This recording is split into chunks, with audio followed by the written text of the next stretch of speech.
It's 7 o'clock in Southern California and time for the Thursday night D-Star Roundtable for May 4th, 2017. This is Mike in 6HKH, your net control. This roundtable is held every Thursday at 7 p.m. Pacific. That is 0200 UTC on XRF 002 Alpha and a constellation of X reflectors, including XRF 310A, XRF 555 Alpha, and XLX212 Alpha. We're going to have possibly an abbreviated session of the roundtable tonight. I hurt my back earlier today doing some heavy lifting that was unanticipated. I had to move a bunch of stuff out of the garage to let a contractor make some repairs that were also unanticipated. I didn't really have any help. I had to move it all out and back in again, and I am really in a lot of pain. So we'll see where we go tonight. We'll just take it as we can, but we're not going to make this a marathon session. I can guarantee you that. So this is a technical net dedicated to D-Star and open digital systems. And I might also note that, it usually takes between the introduction and the 60 seconds of D-Star basics and sometimes announcements it takes around 15 minutes almost, not every time, but some of the time. And I think stations probably just look at their watch and say, well, the roundtable's not going to start really in earnest for a few minutes. I have some time to take. Beware, fair warning here. Beginning next week, we're going to cut this down a bit.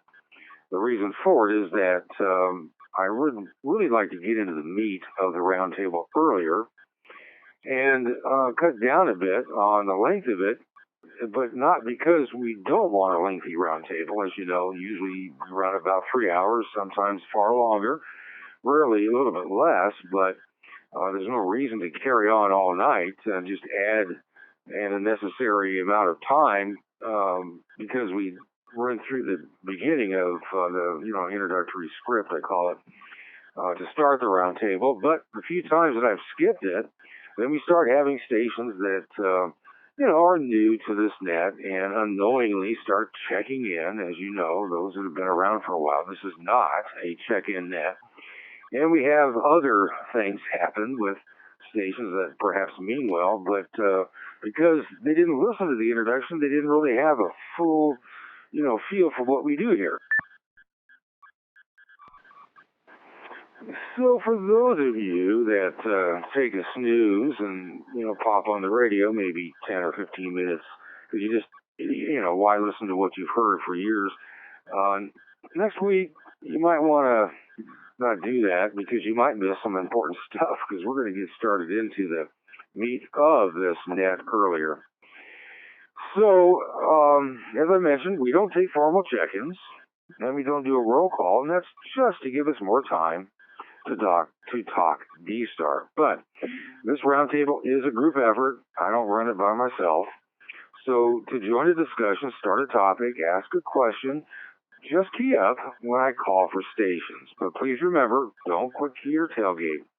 I will pause regularly to let you key up, and I ask that participating stations do the same. Now, we're online at our Thursday Night D-Star Roundtable forum board, which is found at Roundtable, it's all one word, roundtable.tech, T-E-C-H. Just type that into the address line of your favorite browser, and it will take you directly to our Roundtable forum board where we have all kinds of fun features.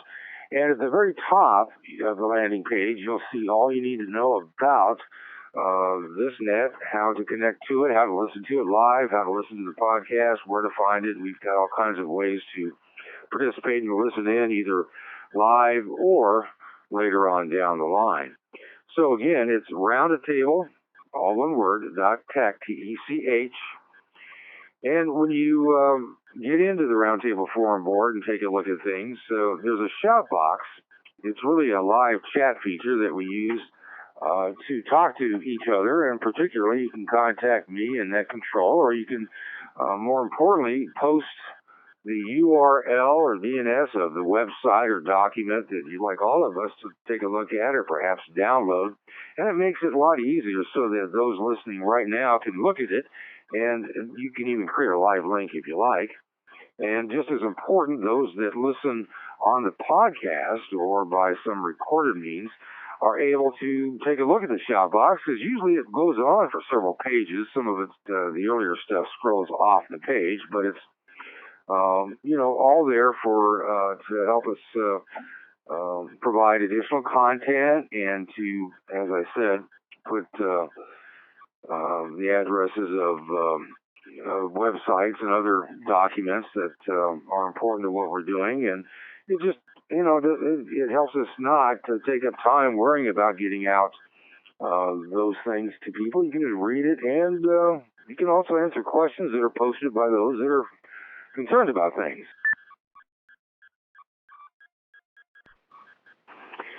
At the end of tonight's net, the shout box is copied and moved to the shout box history right above the general round table discussion board.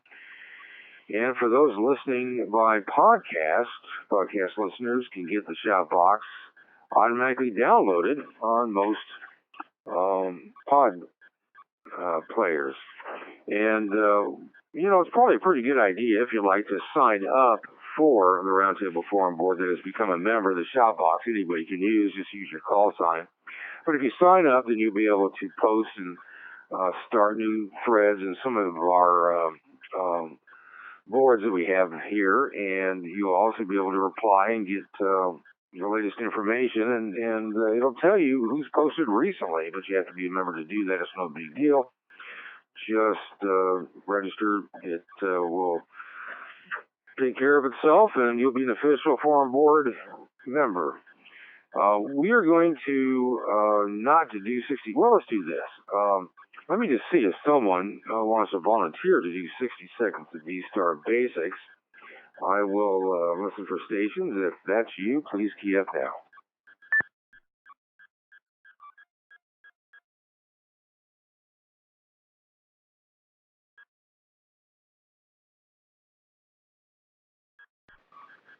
Well, as I suspected, no takers. We will do 60 seconds of D-Star Basics. We'll pick that up next week. It just tonight we're gonna let that slide, and don't send me hate mail over it. We're gonna just pass it by tonight. Now tonight also, I'm trying to just get into the fun stuff and interesting topics we talk about. Tonight will be our last night for announcements. And frankly, we added it back as guys were saying, hey, I got all these announcements, and I want to talk about things that are happening or some improvement to my D-Star system. And fine, we reinstated it, but then it's, as you've noticed the last many weeks, there really hasn't been any announcements. And probably it's best if we just take announcements from stations as they come up and not just separate them out into some specific segment. But this is going to be noticed that for those of you who treasure announcements, even though you haven't participated in them lately, this will be the last night we'll do announcements. So stations with announcements, please key up now.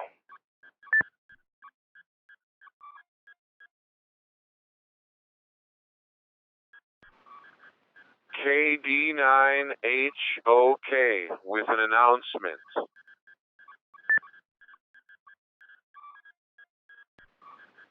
Hey, KD9HOK. I appreciate you having an announcement for the last formalized announcement segment on the Thursday Night D-Star Roundtable. KD9HOK, go ahead. Well, Mike, thank you for the acknowledgement. I'm new to D-Star, and that is my announcement. I joined the North Shore Radio Club in the Chicagoland area and got sponsored for D-Star and registered my call sign. And this is actually, I believe, the first net that I'm actually checking into as an official registered D-Star user. So I just thought I would make that announcement. I'm also a new ham. I've had my license now just a little over 4 months. So that being said, this is KD9HOK back to N6HKH.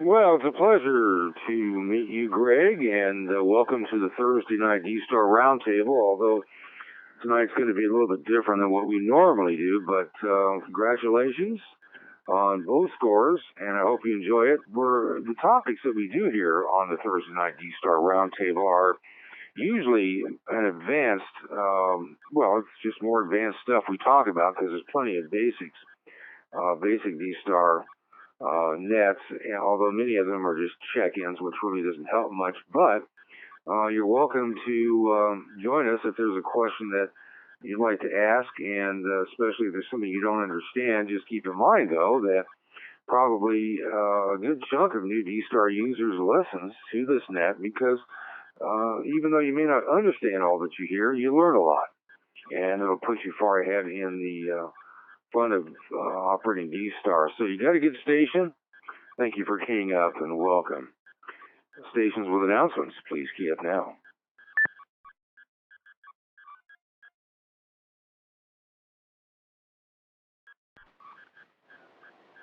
This is N9KO with an announcement.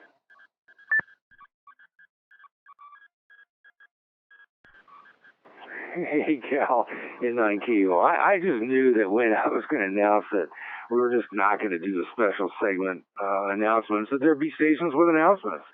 But that's just the way it goes. Welcome. N9KO, go ahead. Oh, very good, Mike. Maybe everyone's trying to be the last official announcement of the D-Star Roundtable. Well, I just recently, in the last couple days, upgraded my Linux system to Ubuntu 17.04, and I also have WinDB functioning on my Linux. If people would go to the roundtable.tech in the discussion forums several months ago, I posted some instructions on how to do it. At that time, I was running 14.04 Ubuntu, and I can happily say that those instructions do work on 17.04. And I also added an extra post about how to update the host files by downloading them from W6KD's FTP website, and how to go about updating the host files in DXnode for Windows. So that's my announcement. Back to you, Mike, from N9KO. Well, that's a pretty good announcement, frankly. So, which topic board did you? I remember the post, but which one did you put it in? I can't remember now. I assume it's under general discussions, but what is the title of that folder or the board or the topic or not to call a post, actually a thread. It's a thread within a board that your Linux discussion is posted. Back to you.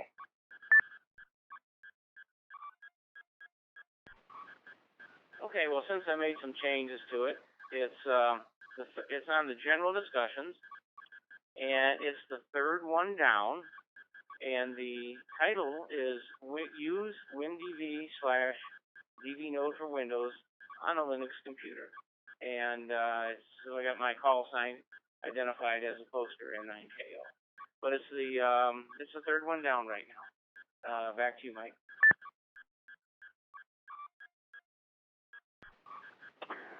Cool. Well, just so that those that may already be signed into the roundtable, they may not get it updated showing the latest post. That is, it would not automatically show a more recent post. But, it did. It just updated it to November 2 on mine after I refreshed the screen. So thank you for that. So, stations with announcements. Please key up.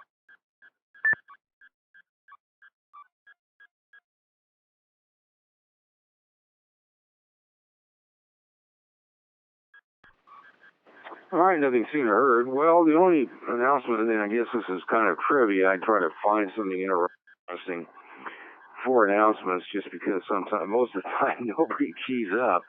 But today is Star Wars Day, and that's the closest I could get to anything. I don't know how that relates to D-Star, but I'm sure that there's a Star Wars convention somewhere, and undoubtedly there are some amateurs there with D-Star radios, and that's about the best I can do. Now, if somebody did, in fact, attend a Star Wars convention and would like to report on it, we'll take that, so long as you can somehow link it to D-Star. I don't know how that would happen, but I'll leave that up to you. So, all right, we've got, there's quite a bit of activity in the shout box, and I just thought I'd bring everybody's attention to a problem that a ham had with getting his 2-meter DVAP to work with a Mac, and there's been quite a number of posts with suggestions, and a number of ideas have been floated out. You guys are welcome to take a look at that and see what you think. I don't think there's really any need to call on stations to comment further on it. I don't think we have any unresolved posts in the shout box, best described as questions that need to be resolved. But, you know, if you have a question about the D-Star, and if it's basic, probably the shout box would be a great place to put it, although we don't have a problem taking a few basic questions, so long as they don't engage us in carrying on about how to set things up specifically blow by blow. That would be best suited for the Roundtable Forum board. So right now I don't see anything that's pending, so we'll just continue on. As always, I call for stations to let us know if there's any follow-up to last week's topics. These could be corrections, new information that could not be disclosed or wasn't known when we discussed it last week, or perhaps you found something that was left an answer to something that was left dangling from last week's discussion. So if you have any follow-up to our topics from last Thursday, let's take you now. Please key up.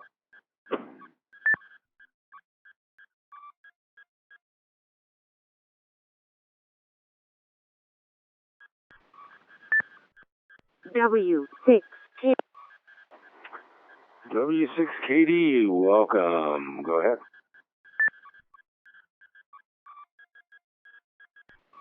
Good evening, Mike.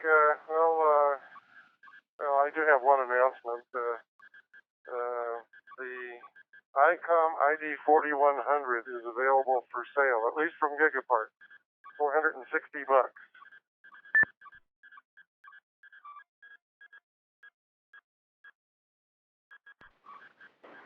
Well, I don't know how to take that news. I think we've beaten that radio up so badly that it may be that this is not an exciting announcement, but it is a good one in the sense that I don't think that they've been available until now. And for those that simply find it interesting or in their best interest to buy the latest ICOM has, even though it may not offer anything new or offer, you know, functions that are essentially useless, but still, maybe somebody will buy one and check it out and let us know what they think. So, in fact, let me just pause right now. Has anyone, in fact, obtained an ID 4100 and been able to report on it in an honest and exacting way? We'll probably take this next Thursday, but you know, you just never know. Stations, please key up.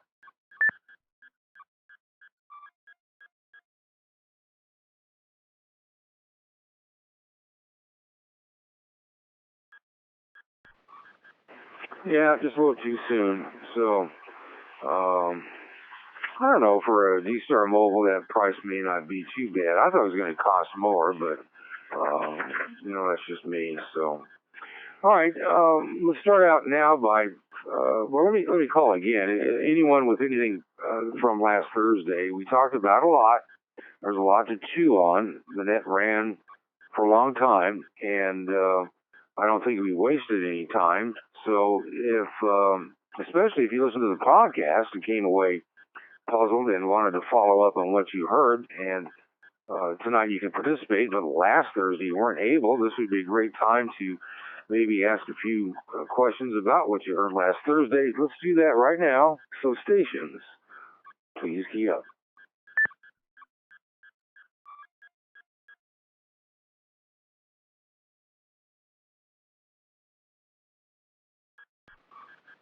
All right, didn't see anybody, didn't hear anybody.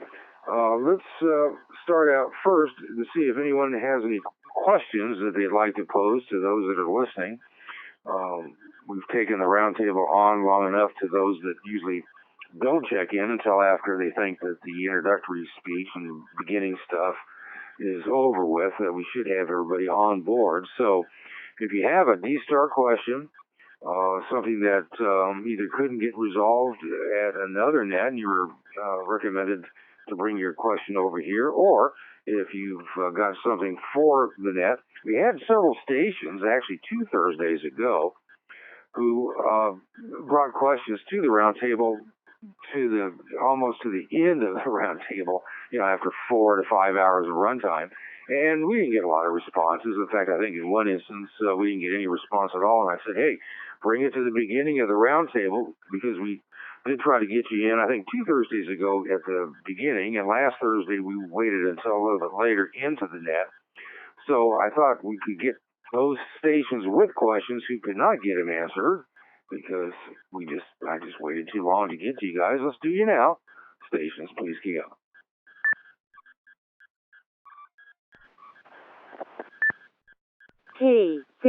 K6JM. K6JM, thanks for being with us. Go ahead. Okay, Mike. I've listened to a lot of nets, and you are a great net control. That's all I'll say, but you are. Here's a question. We know that ICOM is in the process of getting repeater gateway owners to roll out the new version of the ICOM gateway software, which has been called G2, and the new version is called G3. And I'm an administrator for the local club here in my area, W6CX D-Star Repeater Gateway, and we've upgraded to G3, and that includes the registration page. So I'm starting to get new registrations using the G3 registration software, and some of the people are complaining or concerned that they can't get in to D+ reflectors, RF reflectors anymore. And I don't know if it's just a unique situation. I've had three emails, and I'd like to ask if anybody else has had problems where, the one suspicion I have is maybe they're trying to get through to a reflector that is running the older D+ software that has not been upgraded, and their registration is on a new G3 registration database. So that's my question. Back to you, Mike. This is K6JM. VL. That's an interesting one, and it looks like ZL1HN is keyed up to begin the fray, so we say hello to ZL1HN, and go ahead. Very good evening, Mike and listeners. As usual, always looking forward to getting up on the net. Well, I'm running the G3 gateway here, and at the moment it's down. And I noticed that there's been an email from Robin saying that there was a problem. So I'm not sure what's going on, but I have had exactly that problem. I registered a fresh call sign that had never been used before on D-Star on my gateway, and I've been unable to link to the IRCDB on a hotspot with that call sign. And to date, I haven't yet been able to, in the terminal mode of the G3 on a 51.2 plus, make a two-way connection. I've had it a single way, but not two-way. maybe operator error on that point, but my understanding is that when you hear a call, you got to press the RX and CS button on the 51 handheld to allow the call route to complete. So I guess we're all going through a learning curve, but it's not looking good if you can't link to the IRCDV with a registered G3 call sign. Back to you, Mike. Over.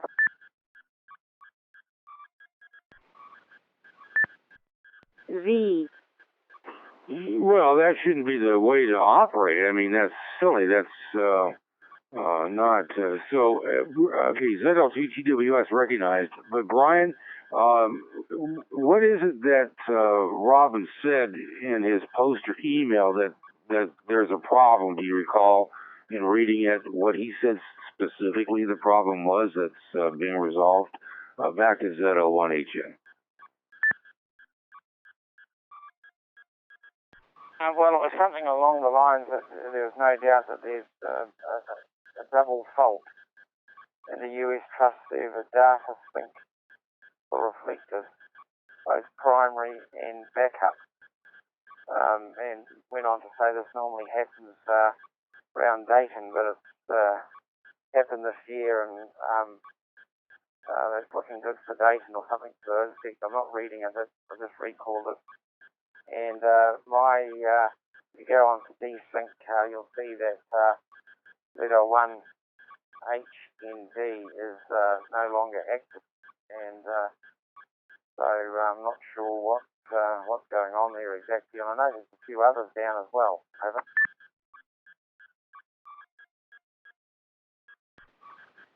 Alrighty, ZL2TWS, thanks for joining us. Go ahead.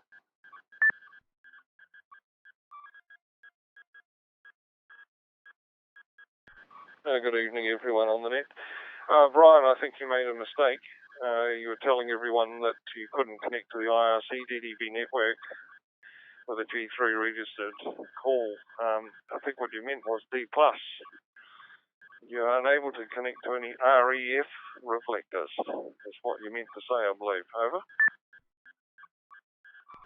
You are quite right, John. Thanks for picking up on that, Hope.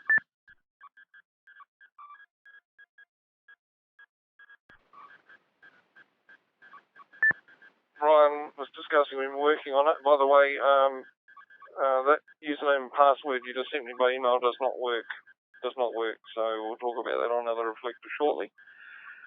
Mike, what he was meaning to say is that he's registered a brand new call sign never used before on the US Trust, never used, and he registered it with his G3, and we put it into a hotspot gateway. A hotspot gateway is being checked using another call sign registered under G2, and it works 100% functional.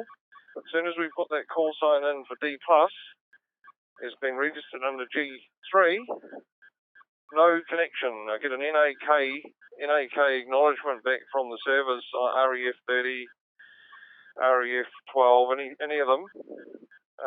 Get an NAK user unknown. However, if you use Open QuadNet or something like that for IRCDDB, it's fully functional. So, yeah, there's a definite problem that Brian's just identified, and apparently others have too. So can we put it back to net control, and you can ask the original person who asked the question to discuss that with Brian directly, I'll think. Over.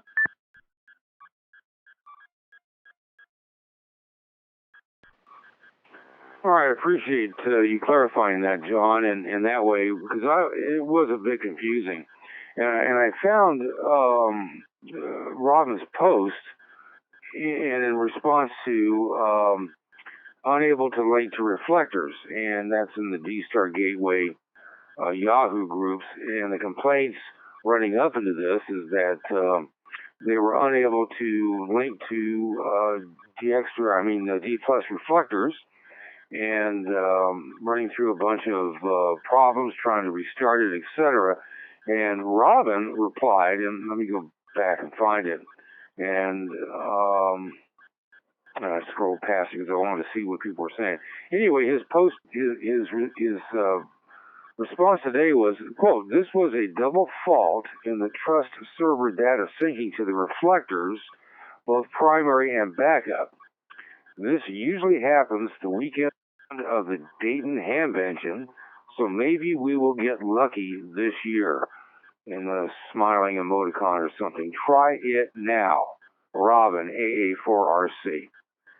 All right, with that having been said, which, I don't know if it's been resolved. I don't think it has, based on what K6JM said. But let's see if there is a fix, and perhaps hear from stations that have G3 installed and have resolved it, other than just having a soft response from Robin saying, "Oh, it's due to Hamvention, Dayton, and maybe it'll be fixed." Go ahead. Stations, please key up.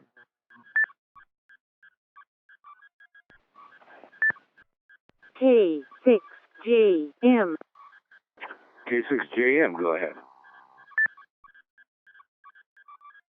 Hey, all those responses have been really helpful. Yeah, my assumption was, just what conjecture is better. My conjecture was that we had some out of sync where the reflectors were using the old code that didn't know how to read the registrations from G3.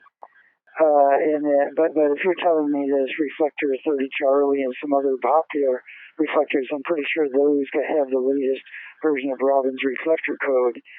But Robin's post makes it sound like it's a more general problem with the actual U.S. Trust database, and that suggests that if that's the case and they're working on it, then it will get fixed, and we just have to have a cup of coffee or try it again tomorrow. So anyway, this has been very helpful. I think that's probably enough. I appreciate the input that other people have seen this and that there's some problem, and it sounds like the best fix is wait. And thanks very much, Mike. Back to you, K6JM.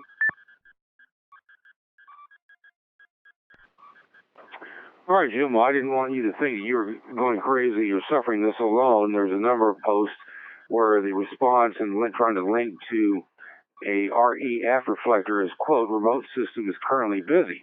Now, looking at some of the follow-up posts after Robin, like they said, just, try it again, some had some success and some didn't. And some people rebooted their gateways and others didn't. And it's not clear if any one of those fixes was the problem. It could be that in pushing the fix to the reflectors, if that was it, or solving the problem at the U.S. Trust, affected some but not all. But it appears that not everyone, that not everyone's problem with their G3 and linking to REF has been resolved. But then, I don't know that people would think to just post again, "Oh, okay, thanks, it's been fixed." Some did, some didn't. So let's see if there's any further on this. I'm sure other stations have run into this, and let us know if it's working. What did you do? If it's not working, and still not working, that is, what do you think? Stations, please key up.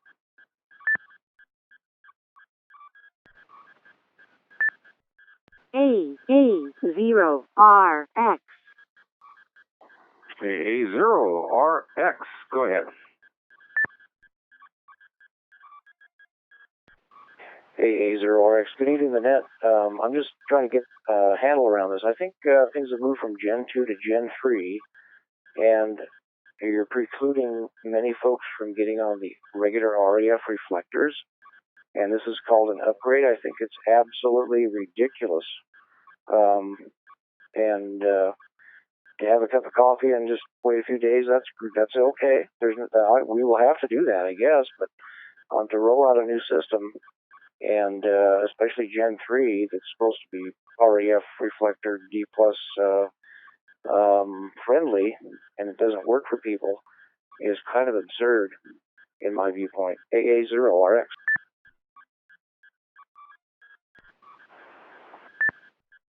K6. Yeah, I don't think that's quite what the problem is. K6JM, go ahead. Yeah, I mean, it did work. There sounds just like you have a database problem. Databases and people who run them are not perfect. If you can find one that's perfect, please let me know. Yeah, they did a lousy job of communicating about rolling out G3. I think we all agree with that. We beat it to death. But the one that once it rolled out, it does work. We're happy with it here at the Mount Diablo Amateur Radio Club in Concord, California. It's just that right this minute, if somebody registers, then certain trying to link into certain REF reflectors isn't working. Sounds like the problem is the U.S. Trust database. We can argue about that. It's a separate issue. It's worth arguing about, but probably not tonight. No, I don't think there's anything that the ICOM did that is ridiculous here, other than just a horrible public relations communication when they were going to roll it out. Anyway, I think it sounds like they're working on it and presumably will resolve. And again, if anybody knows of a perfect database and a perfect maintenance staff, please let me know. Back to you, Mike. This is K6JM.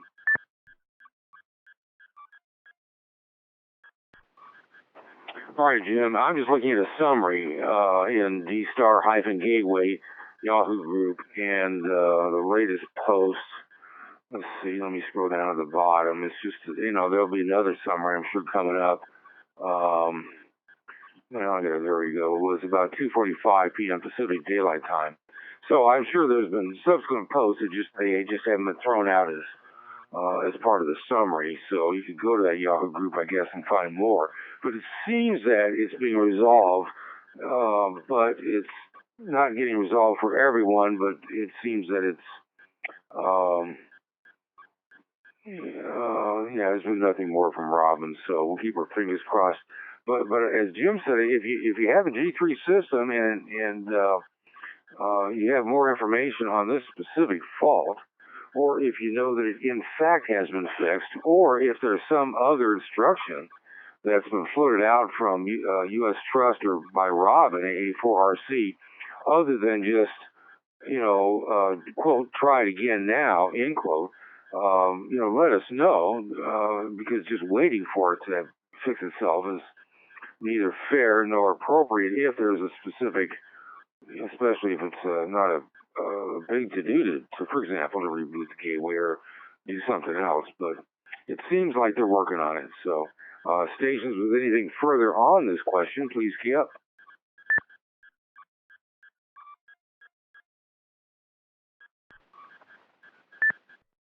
KE0A. KE0AYJ. Go ahead.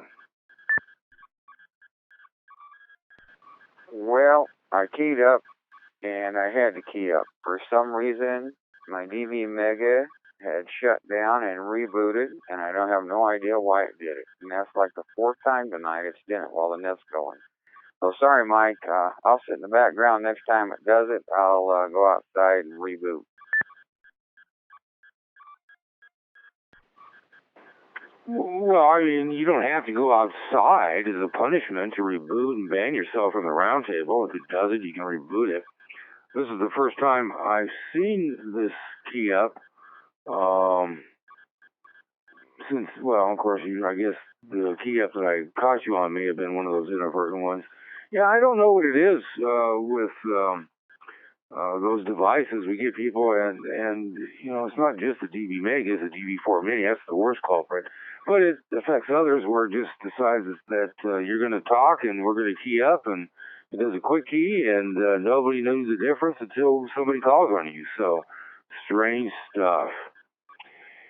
All right, we're in an open question segment of the Thursday night D-Star Roundtable Forum, not forum, the Roundtable. We also have the forum, and we've had a few posts. So let's take your questions. If you have one to ask, please key up.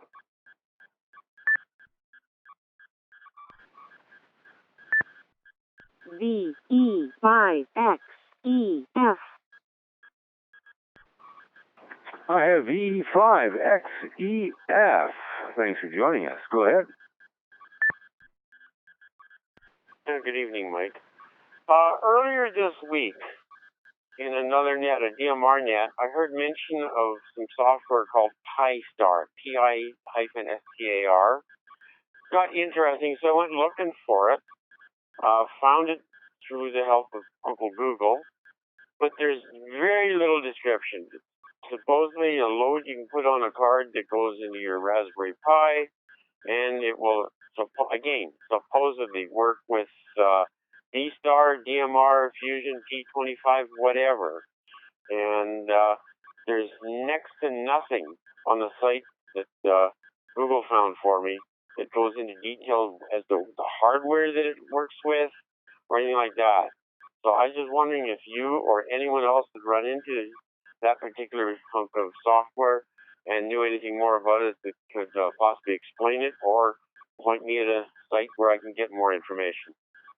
Anyway, that's my question. So thanks, V5XDF, back to net.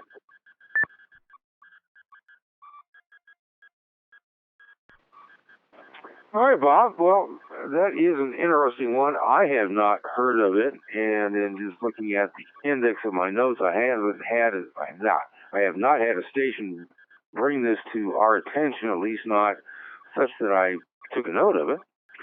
So those who perhaps have some information on Pi, Pi-Star, as described by VE5XEF, tell us what you know. Please key up.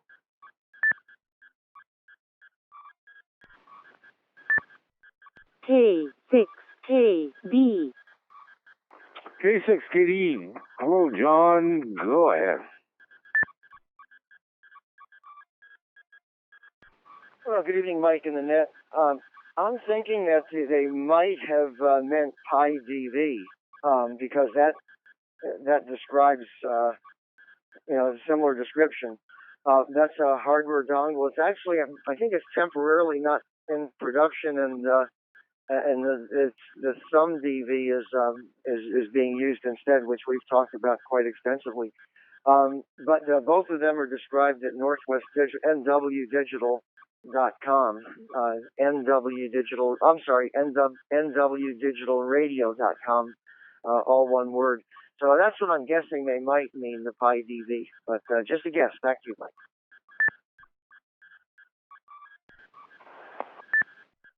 K6. Well, if it's, if there's no Pi-Star, I've never heard of it. I did a quick search and I have like one cryptic entry. Maybe it is PiDV. I don't know. But let's find out more from K6JM. Go ahead. Well, as it was described, let me turn off this other radio. Sounded like it was yet another image for a Pi that would do D-Star, and it sounds like other digital voice modes. When you start talking DMR, I've been told a good image is the K5RAV. I don't know if that has an alias of Pi-Star or not, but it sounds like something similar. Although that image focuses on DMR, but you can configure it for other modes. The key is the hardware that you want to use with it. And the ones I'm familiar with will work with the MMDVM or multi-mode digital voice modem, or the DV Mega radio board. So that's what the questioner was talking about is quite doable with well-known things, but maybe this is a new image and would be worth finding and someone trying out. For example, you could start with the W6KD D-Star Commander image, and then add in the necessary MMDVM host software, and maybe he's done that. I'm not up to date, but you could end up configuring the D-Star Commander image to do the MMDVM host and multi-mode So there's a lot of ways to do this particular thing. Back to you, Mike, K6JM.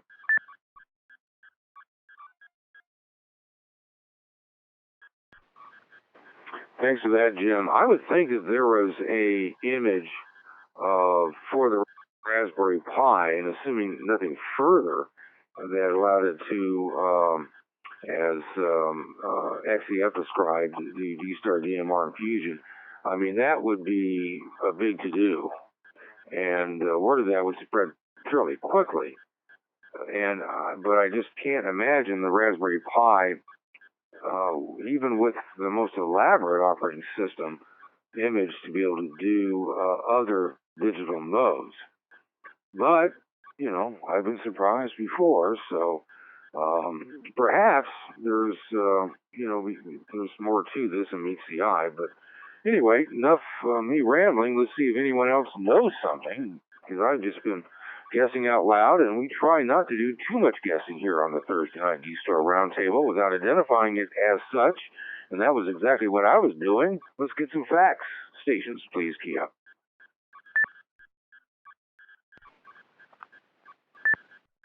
VE5XE. VE5XEF, go ahead. Yeah, for what it's worth, Mike, I just posted in the show box the only link I could find for information and the image file itself that Google knew about. There may be others, but I couldn't find it. And like I say, I posted the link in the show box a couple, 3 minutes ago.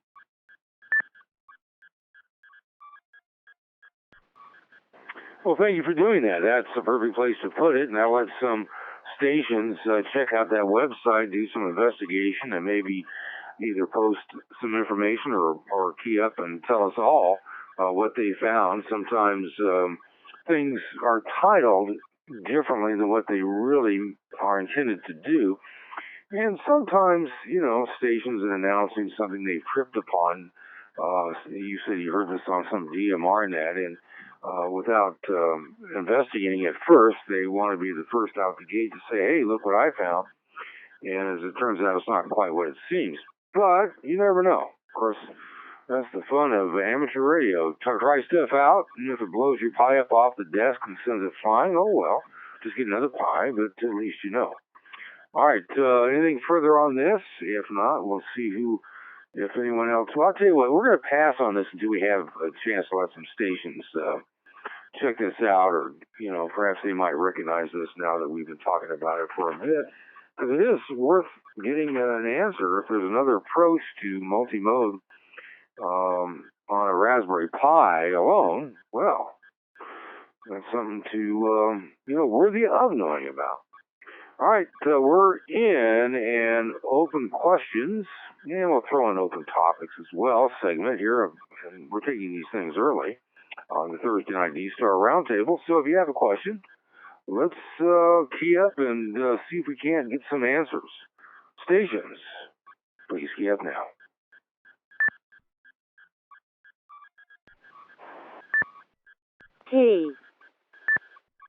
K6KB. I have K6JM and K6KD. First to K6JM, go ahead. Okay, Mike. Well, just to clarify, I mean, there's nothing magical here. It starts with hardware. You need multi-mode hardware. I'm sure there's more out there than my small brain knows about, but the two that I know about are the MMGVM modem board that was originally the design concept came from G4KLX, Jonathan himself, and probably one of the most popular versions of this open source idea was KI6GUM, Jim's design, which has been sold by the people up in Canada, Bruce Gibbons and so forth. You got to start with multi-mode hardware. The other one is the access point, small, low power radio board from DV Mega that Hus has designed, and those two both work with software that G4KLX has created. So if you have a Raspberry Pi, for example, running MMDVM host software, and then along with the normal other software for D-Star, and then he has software for the various DMR and fusion modes. There's nothing magical. You can download that stuff. It's all free. It's all open source. And you can do it today. It sounds like somebody has created a Pi-Star image, so you don't have to do all that configuration. It sounds good to me. I haven't tried it myself. Back to you, Mike K6 Jim.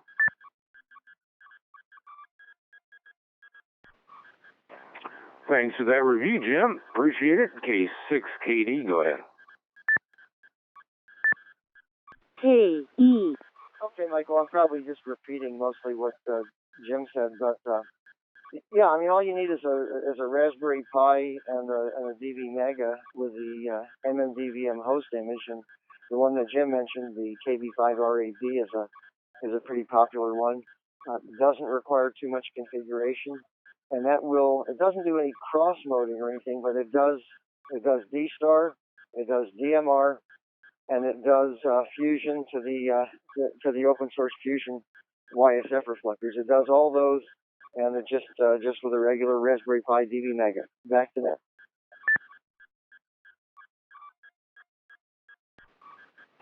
All right, but I guess I was thinking along the lines that a Raspberry Pi by itself with an image or some add-on to that image probably wouldn't be able to accomplish that.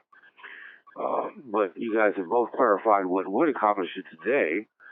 We'll see what Pi-Star holds for us as we take a look at it. K0AYJ, go ahead.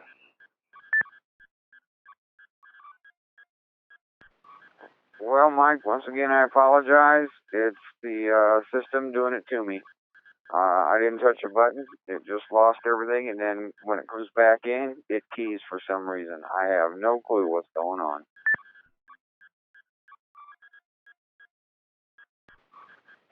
Well, no harm, no foul. Thanks for letting us know. And as you know, inadvertent key-ups happen from time to time, either human factor, sometimes animal factor, sometimes the device has a mind of its own and is recalcitrant and can't be,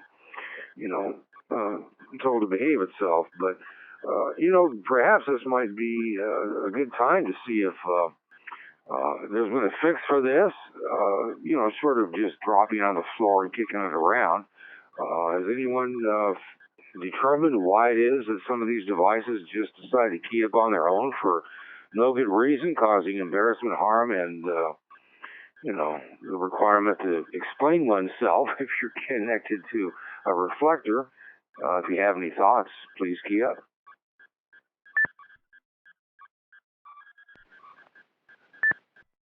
K6KD.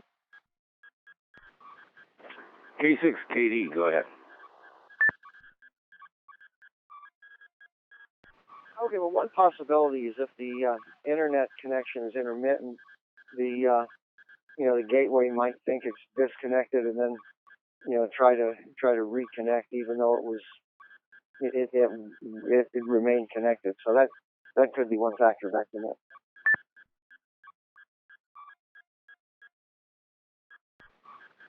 All right. Well, that is an idea. Anyone else with any thoughts? Please key up now.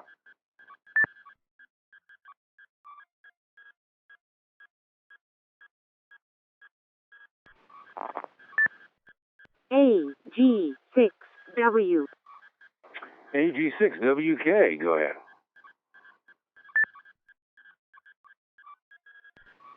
Okay, good evening, Mike in the roundtable. AG6WK. Oh, I was just thinking along the same lines as John in that, but I'm not sure what software is being used, so I'll just be general. Where like in some of the software, if you hit the checkbox, it'll try to auto reconnect. So the reason why I'm saying that is if you have an intermittent connection, you don't want it to auto reconnect, or else you won't be able to say. It'd be nice to see if it the internet disconnects and then it just stops working. And I think that gives you a better idea that you're having a problem with the internet. Because if it repeatedly reconnects, it's just gonna do what it's doing, I guess. But not 100% sure that that is the case for the station setup. But otherwise, back to you, Mike, N6HKHAG6WK.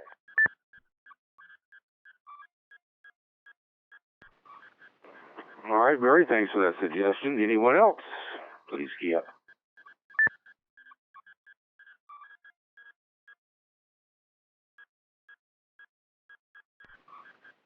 All right, nothing seen or heard. This may be just one of those things that can't be helped, can't be fixed, and we have to live with. But, it's just odd because KE0AYJ is not known for having his device his hotspot just key up randomly. If I was to go back and take a list of all the different devices, the DV4 Mini clearly would take the lead and be on top of the pile of just, randomly keying up for who knows what reason. Some of them, it's been so bad we've asked the stations to power down their devices because it was getting to be beyond just a couple, occasional unintended key-ups to annoyance. But, enough, I guess, complaints posted on the device manufacturer's blog or website should get some response. But there's a lot of variables, and as K6KD pointed out, it may be other than the device. It could be the internet, and it could be a setting that just isn't what the device wants to see, and it just decides to hiccup.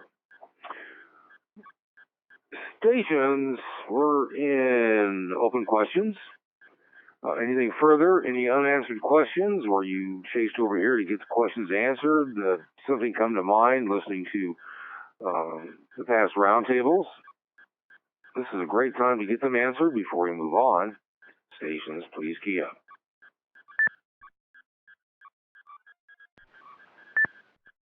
W6KD.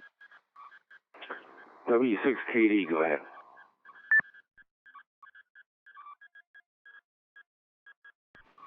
Yeah, just a little background fill on Pi-Star. Pi-Star is in fact an MMDVM-based image. It was created by Andy Taylor, M Mike Whiskey Zero Mike Whiskey Zulu. And the link that was posted in the shout box by VE5XEF, excuse me, takes you to his site.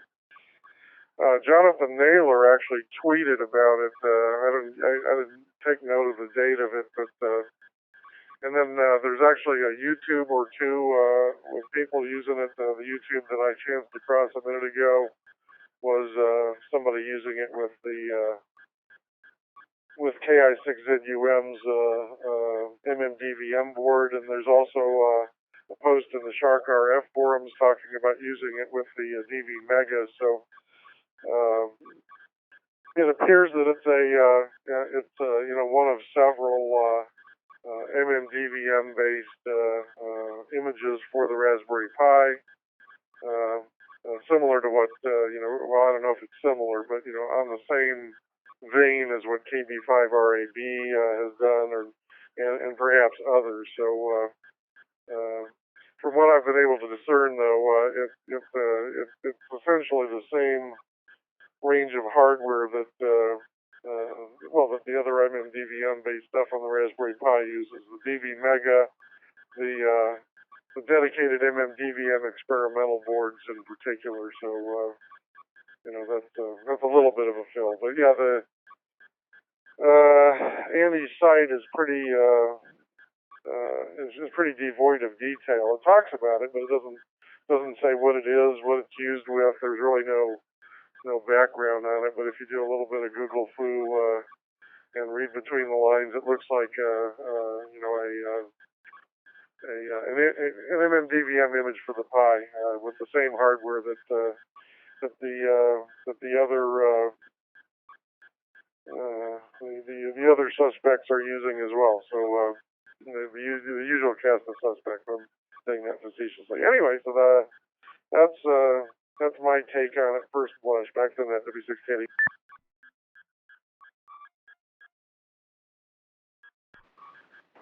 Well, we appreciate you looking into it, and thanks for the quick review without being able to put it to use. So this may be something worth talking about perhaps next Thursday and see how it works. I mean, I certainly haven't seen many reports. In fact, I haven't seen anything at all about it. I missed Jonathan Naylor's tweet. I've got him on one of my Twitter addresses, and usually I pay attention to it. A lot of it's political stuff, but boy, I would have liked to have seen that. So at least checked it out ahead of the net.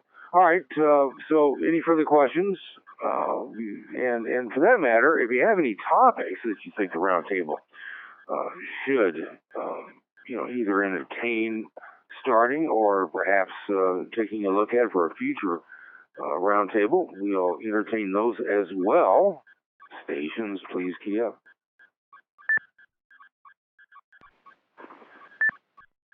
W7EFS. And we welcome W7EFS. Go ahead. Well, good evening, all. I had a question about X reflectors.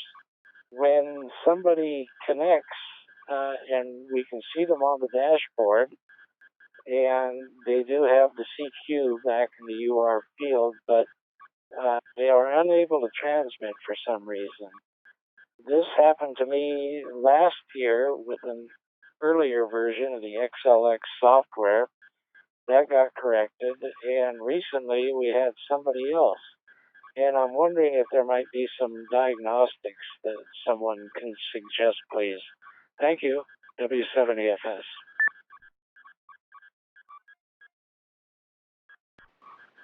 All right, stations who can help, please key up.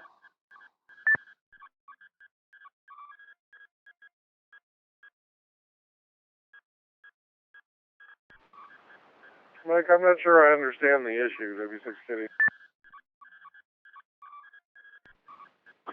All right, so W7EFS, let's state it again, and perhaps you can describe the equipment again as well, and see if we can't get you some help. W7EFS, go ahead.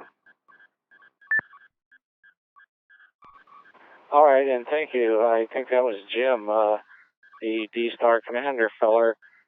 But we had 3 people connected to an X reflector.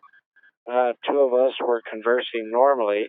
The third person could hear us, but he was unable to transmit successfully. We could not hear him.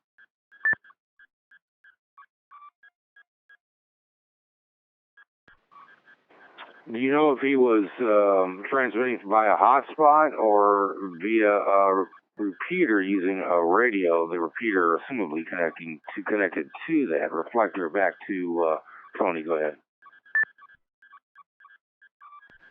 He was connected via D-Star Commander hotspot, a Raspberry Pi with a DV Mega board.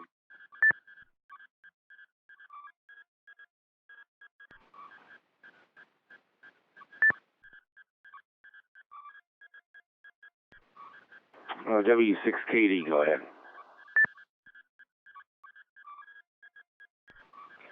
Okay, the next question would be which X reflector, and well, I don't know. It's well, let's start with which X reflector we're talking about. 035 Charlie.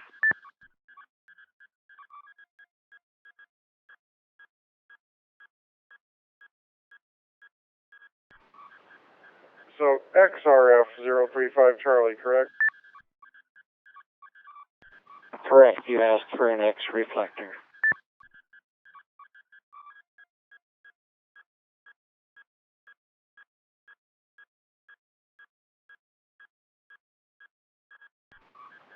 Yeah, but nothing's really. I was thinking maybe some sort of an issue with port forwarding, or if he's using D-Star Commander, that shouldn't be a problem.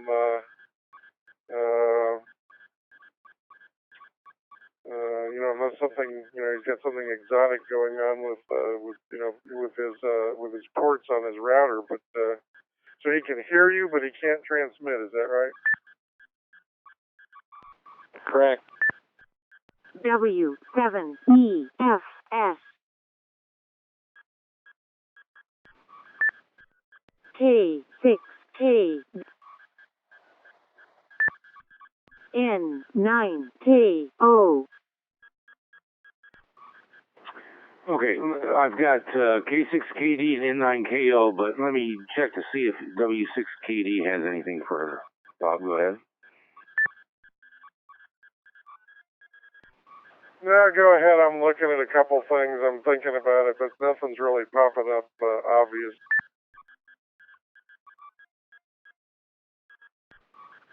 All right, K6KD, give it a try.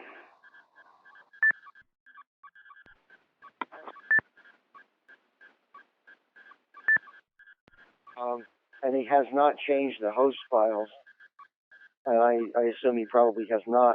Then it shouldn't be a port forwarding. I'm just thinking that maybe his radio isn't properly programmed. Maybe it's supposed to be for using a hotspot, of course. It's a simplex, or repeater with zero offset. I mean, this sounds kind of strange, but I guess this would affect. Depending on how it would probably affect not just just the one reflector if he was using the common CQ channel, for different reflectors. But if he wasn't, if he was using a particular memory channel, for that, after connecting to that reflector, and he had that, improperly programmed with a different transmit frequency, then then he would hear, but he wouldn't be able to transmit. Just kind of off the wall possibility. Back to Mike. K6J. Okay, I've got KC0FAN and K6JM, but next up is N9KO. Go ahead. Very good, Mike. And John stole my thunder. My thought was to have the radio operator double check the programming in his radio and make sure it's simplex, or if it must be duplex, use the zero offset. Back to you, Mike. N6HKH and N9KO. Thanks for the suggestion, Cal. Next up is KC0FAN. Go ahead.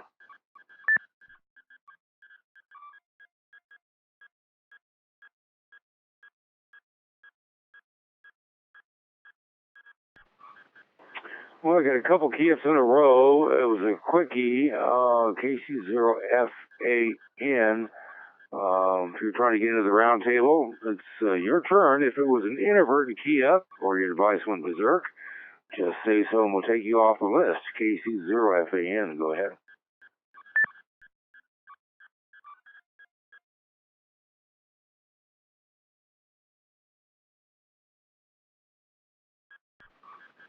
All right, nothing heard or received. K6JM, go ahead.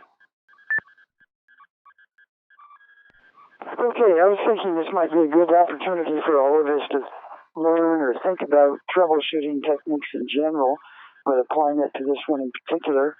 I like John K6KD's questioning about whether the radio is tuned up right. One way to check that, there are a lot of ways, but if the person with the problem have them linked to an REF reflector, pretty much anyone with the E module, the echo module. So REF 030 echo or E, for example. If they can talk and it plays back their recorded message, they probably have their radio set up right. Then the next question would be, what do you do when you just don't know what's going on? And just for everybody, a good way is to try to set it up so you can get your software, whatever you're using, to log. Sometimes we turn off logging just to be more efficient or not take up all the SD card space on a Pi. But if you can turn on logging and then look at the log file, probably about 85% of the problems will reveal themselves in the log. So just as a general troubleshooting technique, I wanted to bring that up back to you, Mike K6JM.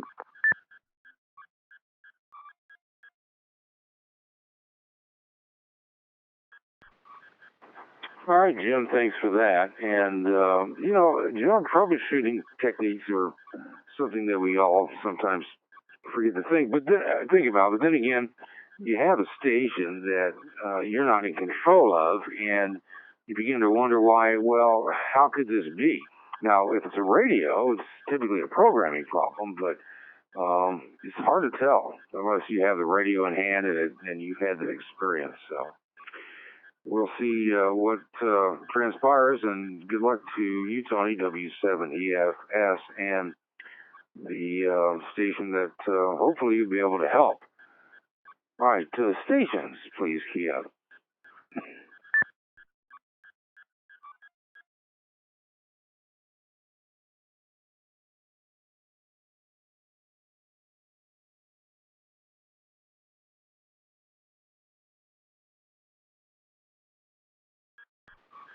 W6KD and 6HKH.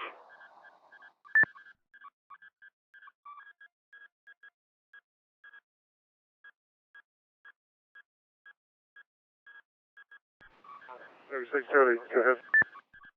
W6K. Hey, Bob, I really need to take a break. I'm just dying here. Is there any chance that you could take over and just see what else is left? I already announced that this would be an abbreviated net, but I just can't sit here anymore like this.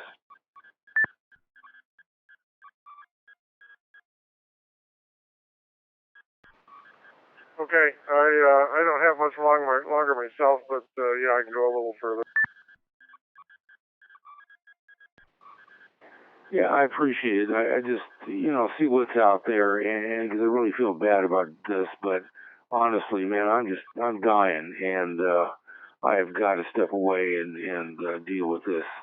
Because I just can't sit here like this anymore. So I appreciate it, Bob, and you don't have to take it very long. We can pick this up next Thursday. Having a shorter net is not necessarily a bad thing for one night. All right, you guys, thanks for understanding, and enjoy the remainder of the roundtable in 6HK. Over to W6KD.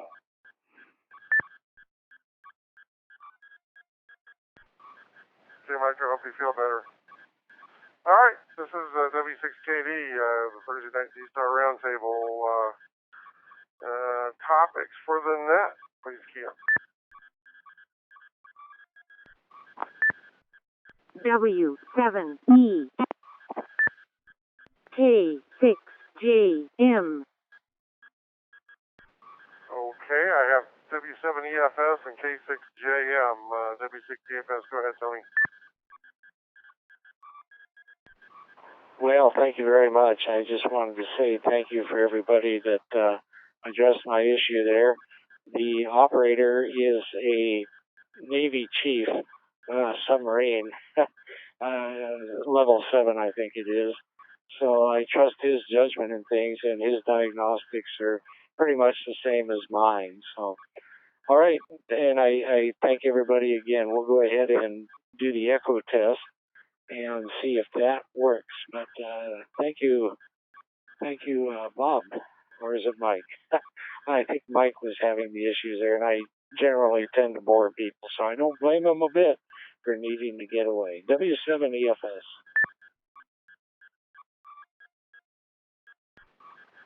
Okay, Tony. Well, yeah, one of the tricks though is that what works, it depends on how you have your, radio programmed, because if you're using it, like I do it, where I have memory channels programmed for different reflector linking commands, it might just be that one memory channel, switching to a E-reflector or whatever somewhere else, using DTMF if you have it, or by manually dialing it in or whatever. You may be missing the fact that a memory channel, just one, is programmed with a non-zero offset, for example, or the wrong frequency. It probably isn't the wrong frequency because he can hear you. But if I had $1 for every time I did something like that with my radio programming, I could go buy another radio at least. So, all right, well, good luck. Jim, K6JM, go ahead. Okay, yeah. So you were Air Force, and the person with the issue was Navy. So we're all getting along here. That's good. Okay, my question is just, I want to throw it out. I'm going to be going to the New Dayton here in, less than 2 weeks, I guess, something like that. Have all the tickets and stuff. But what I haven't done is combed through to figure out what seminars to go to and what activities. But for D-Star people, I wonder if there's anybody out there planning, who's already done the research, planning to go to Dayton. The stuff I should be looking for as a D-Star fan, and even more broadly a digital voice fan, that I should be looking for to attend or clue into at Dayton. Back to you, Bob, K6JM.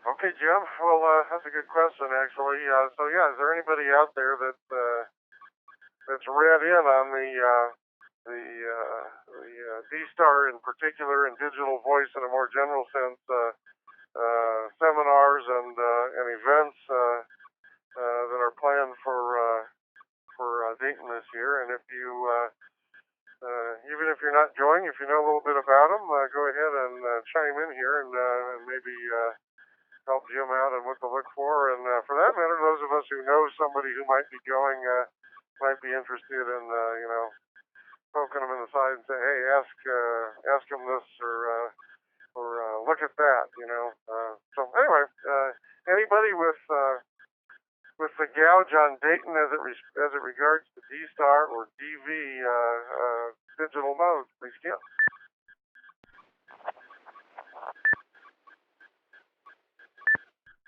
N9KO. Okay, I have W4GMI and N9KO. W4GMI, go ahead. John Davis, Mr. D-Star, KB4QDX, KB4QDX, he will not be there for the seminar this year. He has a wedding back in Georgia. Key up and nothing more. W6KB.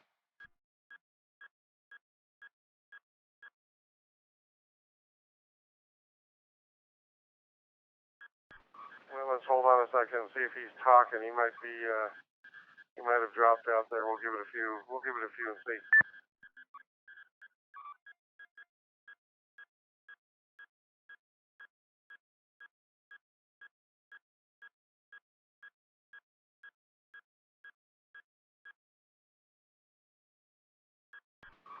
W4GMI, David, you there? Okay, did I drop out? Am I in there? Okay, I can hear you now. Yeah, all I got was a short key up and nothing beyond that. So we got virtually nothing of whatever you might have said. So please repeat. Okay, KB4QDX, John Davis, Mr. D-Star that does the seminars. He will be there, but he won't be there Saturday for the seminar. He has a wedding back in Georgia, and I don't think his boss would appreciate it if he didn't show up. She may fire him, but anyway, they'll be in Dayton for the pizza party, which I believe will be on Saturday night. Don't give me the line, but it's supposed to be a D-Star pizza party. Maybe the next gentleman that keyed up knows something about that. But anyway, let me forward you my.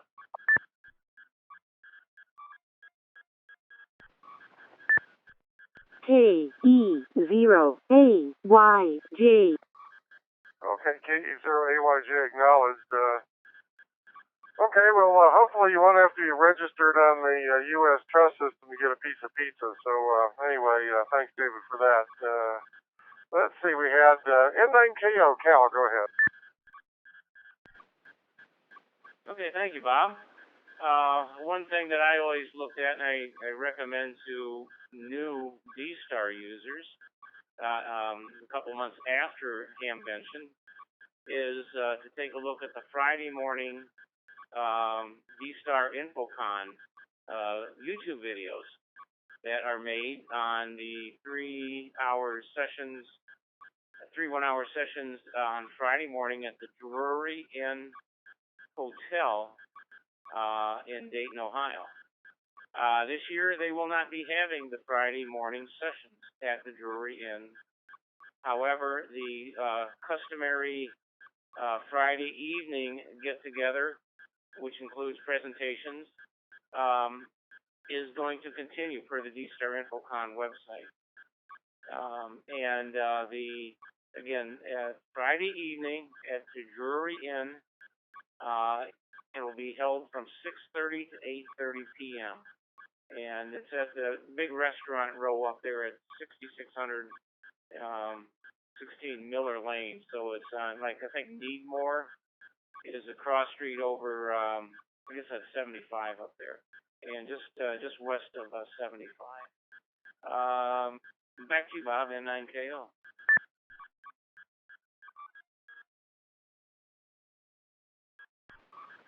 Okay, Cal. Well, thanks.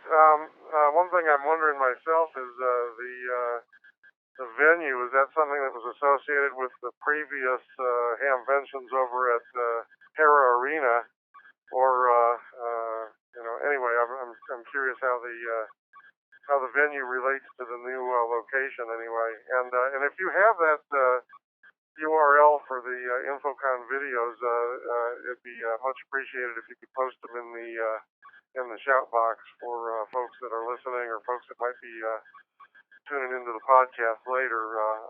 In any event, so Cal? What's the? I'm not familiar with the area there. The Drury Inn there, is that near the new Hamvention venue, or is that over there where they used to do it, or none of the above?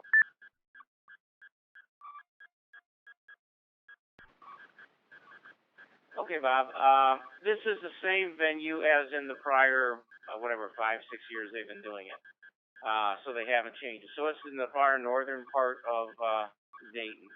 And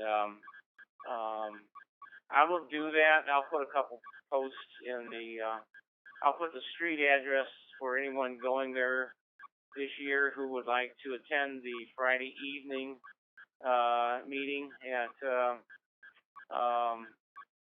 I'll put the address there so you can put that in your whatever GPS smartphone, and I'll put the link to the website.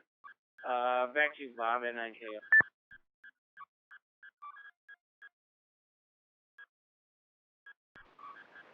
Okay, Cal. Thanks. I appreciate the feedback, and we'll be looking forward to hearing back from anybody that does manage to make it to those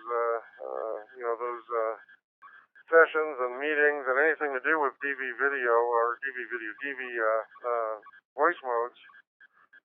Certainly there's a lot happening, maybe not a lot in the D-Star world, but a lot in the digital voice world.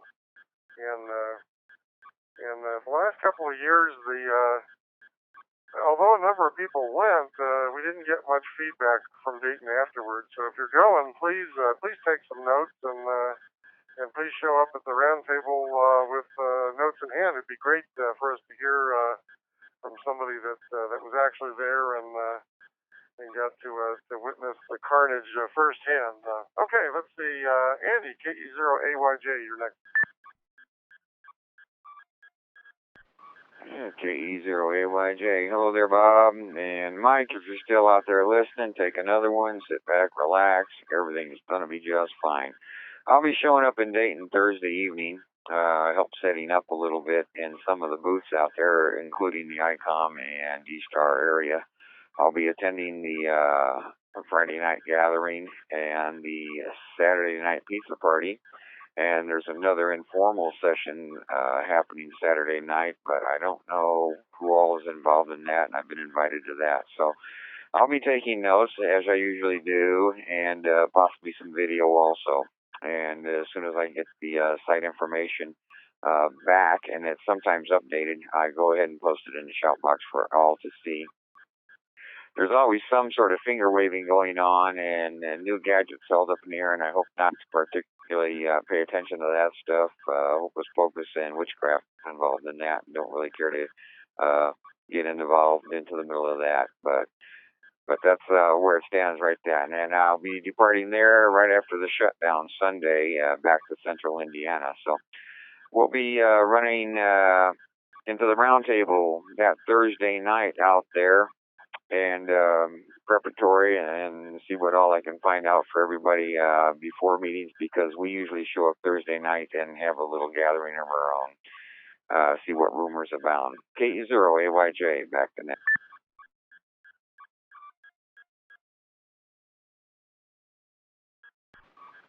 Okay, Andy, we'll have fun there and take an umbrella and sunscreen and insect repellent, and it'll be very interesting to hear how the new venue works out, because it sure looks I've looked at it a number of times in some detail, and it looks like a much smaller place than Hara Arena, particularly with regards to the amount of indoor square footage available. So with luck, the weather will be good, and people won't be dodging lightning and thunderstorms in the middle of the afternoon without a lot of indoor space. But it'll be very interesting to hear feedback afterwards on how that worked out.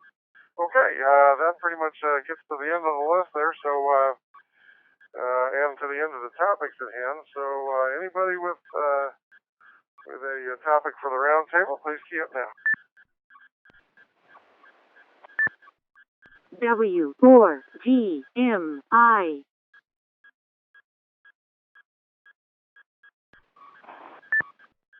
K6JM.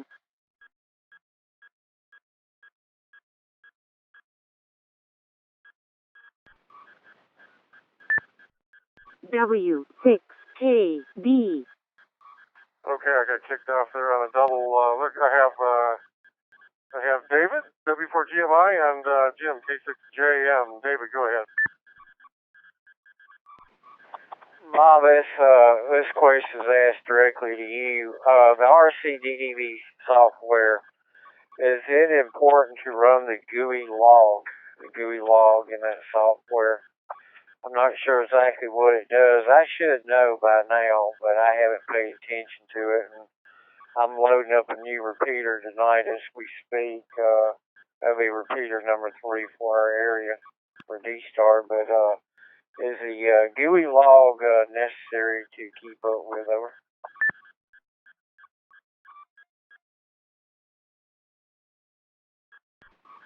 Well, if you're asking me, I'm not sure I can help with that. I am a hotspot guy through and through. I don't unless it's a Freestar repeater or running a G4KLX suite. I'm not particularly conversant with that, but I will throw it out to the net. So anybody know the answer to that? Is GUI log an important thing to have with IRC DDB running on a repeater?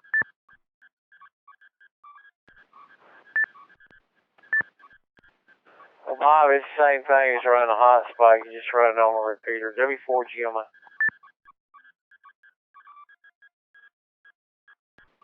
Okay, I had W7EFS and K6JM. W7EFS, did you have an answer for that? Well, as a longtime Linux Unix person, I like to SSH into these machines and do a tail space dash F on the log file and see what's happening in a continuous basis. The GUI stuff, the G4KLX software, only has about 4 lines available at the bottom of each of the two GUIs, so I don't find those particularly useful. W7EFS.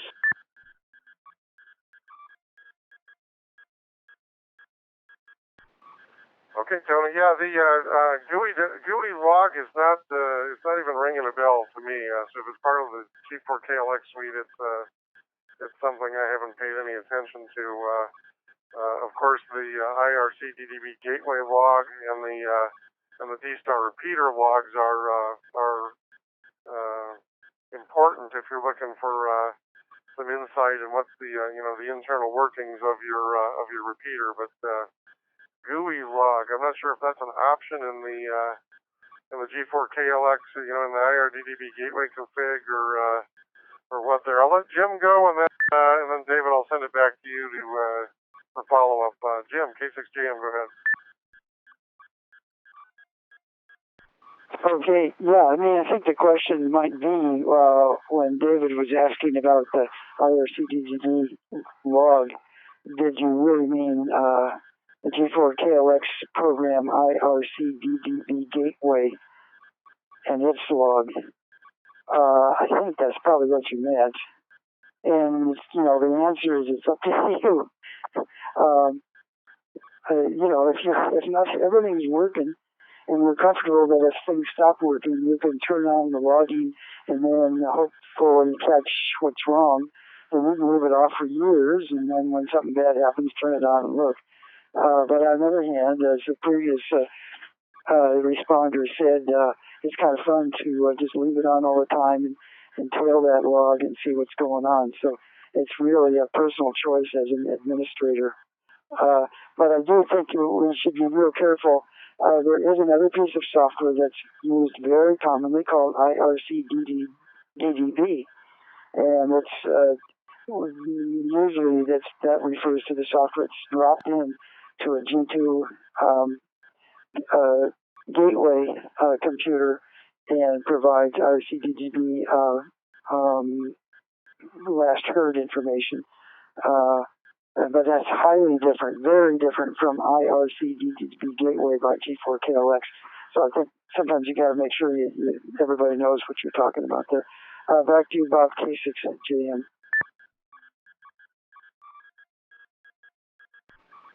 Okay, this is G4KLX IRC-DDB. I was just wanting to know, is the GUI log going to use up a lot of memory or anything like that causes it to slow down?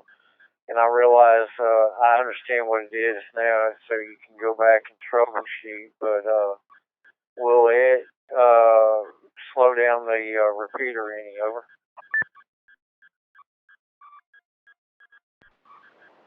Okay, yeah, if you're talking about, when you say GUI log, I think I get an idea what you're talking about now.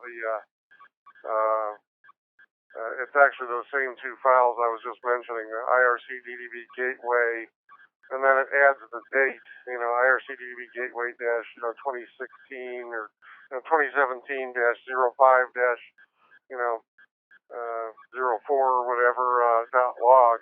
And then there's a companion log D-Star repeater for the RF piece of it. And the short answer is, just remember how much text it takes to fill a 1 megabyte file, much less a gigabyte of space.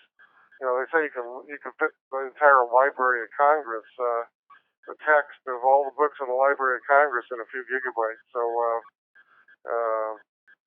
you got to have a lot of you have to have a lot of log activity to even make a drop in the bucket for the disk storage that's available on even a modest system. So I would say leave it on just in case, because if you have trouble, going back to those logs is oftentimes your only clue as to what happened. you get a call from one of your users that somebody was playing rap music on the repeater or something. You want to try to go back and do a little postmortem and figure out what happened without the log files. You're not going to be able to do it. And anyway, if space is at all a consideration, you can go in periodically and just delete those log files, because it creates the IRC-DB gateway suite, the G4KLX suite, creates a new log file at the beginning of each day. So they're nicely ordered, and the files don't get too big, because at the end of the day it closes it out and starts a new one. So it's a relatively simple proposition to just go in and select the old ones that you don't want to keep anymore and ditch them, and you're fine. And my advice would be just to leave it turned on, and it poses a very, very, very minor management task. When I say minor, I mean clean it out once every 6 months, and you'll be fine. Okay. Any more questions, David? Thank you guys, I appreciate it. I've been in it a while and never thought about the GUI log, and now I understand what it does. And like you said, G4KLX changes it out every 24 hours at the beginning of every day, so it shouldn't pile up. Alright guys, thank you, and I'll stand by W4GMI. Good night tonight.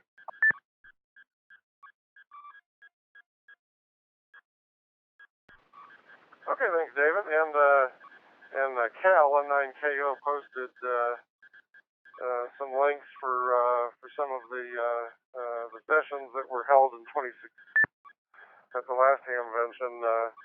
The sessions those sessions, like he said, won't be held this year, but other events, I'm sure we'll have some feedback coming back. So it'll be interesting to see how much D-Star specific versus the more what seems to be the more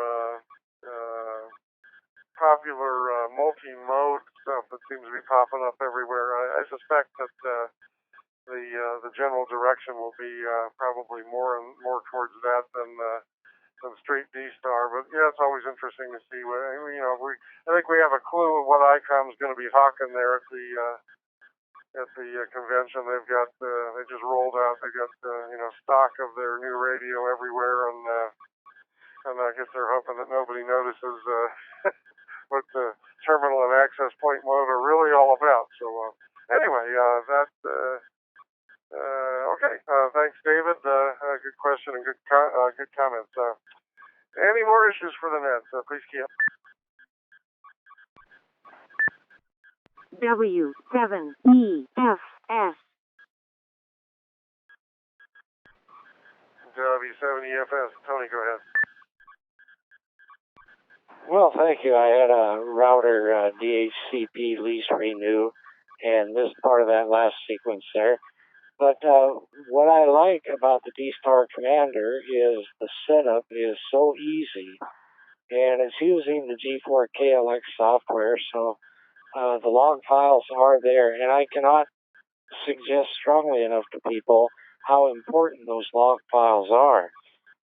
But one of the problems I have with every UTC day renewal of both the IRC DDB gateway files and the D-Star repeater gateway files, they are mixed case for one thing, and they are a new file is started every day.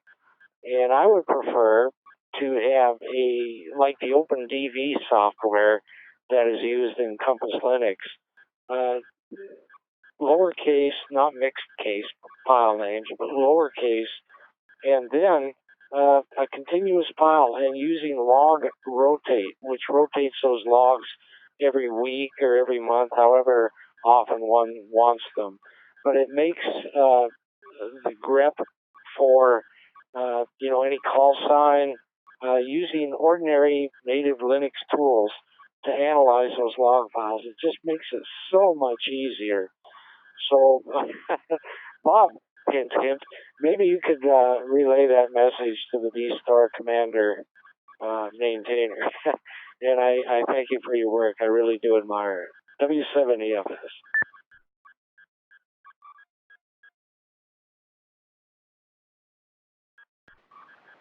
Okay, Tony. Well, the file structure is actually a feature of the G4KLX software. In fact, I ran into some of those same issues when writing D-Star Commander because D-Star Commander actually does probably the bulk of its work by tailing those same log files and not tailing them per se, but by essentially the same thing. And so there's good and bad in there, but the bottom line though is that I worked like everybody else with what I had there. So my understanding is the newer versions that are in the repository, the DL5DI repository, actually have a significantly different file structure than what was used, because you'll notice that D-Star Commander is built on a baseline version of G4KLX that dates back to, I think, November of 2015, if I remember right. And that's actually a modified version of the G4KLX suite. I actually took the source code and made some changes to it.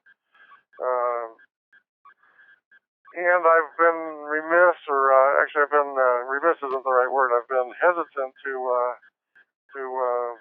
chase the bubble of trying to keep up with the repo. The repo is a great thing for a piece of software in development. It's a great community effort. The problem, though, is that every version is essentially a beta, and every time a change is made, you've got a new beta. So you're taking a chance every time you update that, breaking something, and the interdependencies between a program like D-Star Commander and the base software that Jonathan wrote are kind of intricate in places, and so when you can make a change that'll break a whole bunch of things inadvertently. So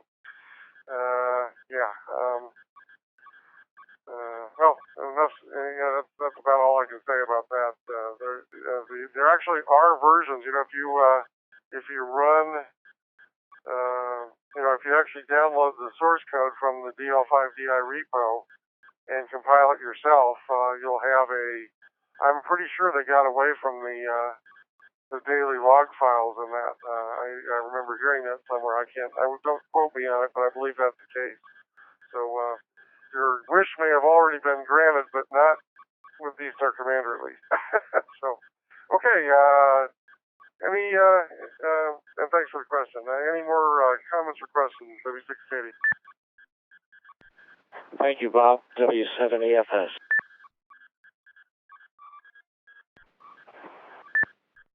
K6JM. Okay, K6JM. Go ahead, Jim. I just wanted to wrap up on my question. I appreciate everybody making comments on Dayton. I'm kind of a newbie to Dayton. My first one was, I think, 2004, so what is about 13 years. And I can tell you, I'm definitely a newbie compared to some of the people there. But I'm going again this year. I expect it to be real different. Anytime you change venues, of course, there will be problems. They will learn from it, and the next year will be better. But I think that'll be part of the fun, and it will be fun to see if it works at all. I kind of think it will. These people have been doing this since for 50 years. So I think they'll get it done. They'll just get less sleep this handvention than previous ones. But anyway, thank you for everybody, and I didn't realize they weren't doing the Thursday night pizza. But I'll track down whatever's going on at D-Star wise and digital voice wise and multi-mode wise. And I guess Bob and John at K6KD, I'll keep my eye out for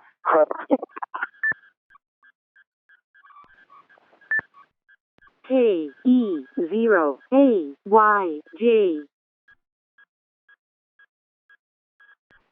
Well, I know that noise anywhere. That's an ICOM battery failure right there. Let's wait a minute here and see if Jim has a quick draw spare battery or another radio.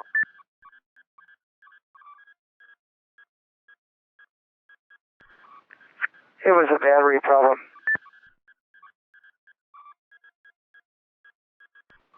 Say it ain't so. Okay, well, we got most of that. I think we lost about the last 20 seconds is all. Yeah, I just basically was thanking everybody for comments, and you got me juiced up, and I'll be ready to go, and hopefully get back on the following roundtable and report whatever it was I saw.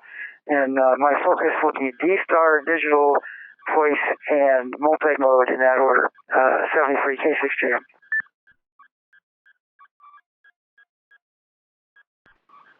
Okay, thanks, Jim. And by the way, if Robin shows any new devices, get your camera out quick and take a picture of it, because chances are we'll never see it again. If I learned anything from Dayton, there's a lot of new gadgets that will never come to fruition. So, yeah, you see any prototypes, take pictures.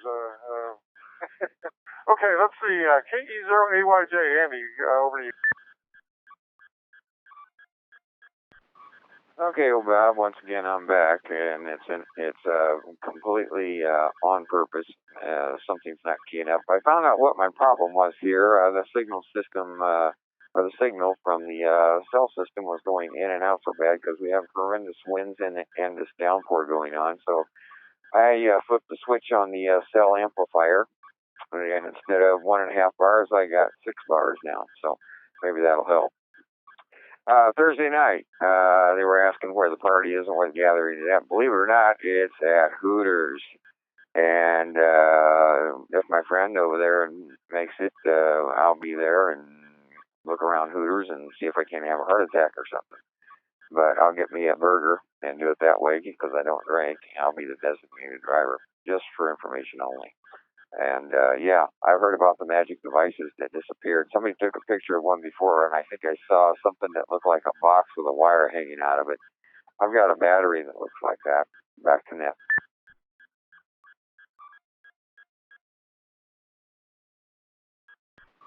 Yeah, you probably don't want to fly to Dayton with a gadget like that in your luggage anyway, unless you want the undivided attention of a couple of partially trained teenagers from the glorious TSA. In fact, anyway. I digress. Where are you, Andy, by the way, that you're getting so much rain? I know the southeastern Missouri and northeastern Arkansas area has been just hammered the last few days. Are you over there? I'm in central Indiana, about 18 miles south of Indianapolis, and everything that everybody's taught in Missouri has come right through here. In the past week, I measured over 9 inches of rain, and now we have 45-mile gusts up to 60, and blowing rain. And they say it's supposed to clear up by Sunday, and we'll just have to wait and see. Saturday night, I'm hoping for. I'm getting constantly called by Skywarn to go out and do road checks and everything. Everything is flooded. I'm 850 feet up on a hill, and I can look down towards Highway 67, and I can see flooded fields and the White River that's flooded over the banks, cornfields that are flooded, and there's a lot of bridges out and roads that are covered. So I'm in the midst of it, I guess you could say. And hopefully, like you say, I hope it clears before Dayton, because I'm going one way or the other. If I have to get rechecked on a float plane, that's what I'll do. Back to net.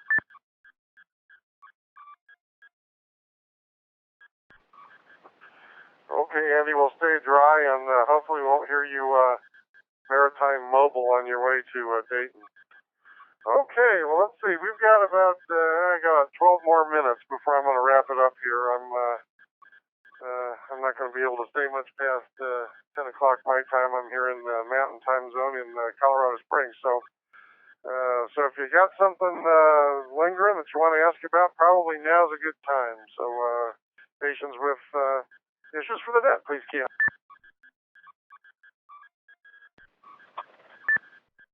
W-E-5-E-K-U-B W4GMI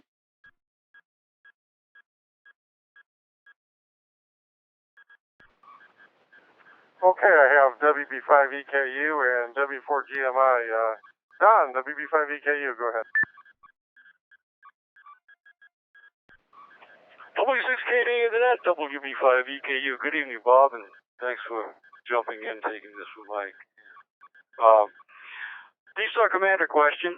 D-Star Commander on the Raspberry Pi Zero W. We discussed the problem with Wi-Fi on the Pi 3. And I am running your image on a Pi Zero W also. Does the GPIO have the same problem on the Pi Zero as it does on the Pi 3 with the I2C and the UART? Is that the same problem on the Zero W as exists on the Pi 3?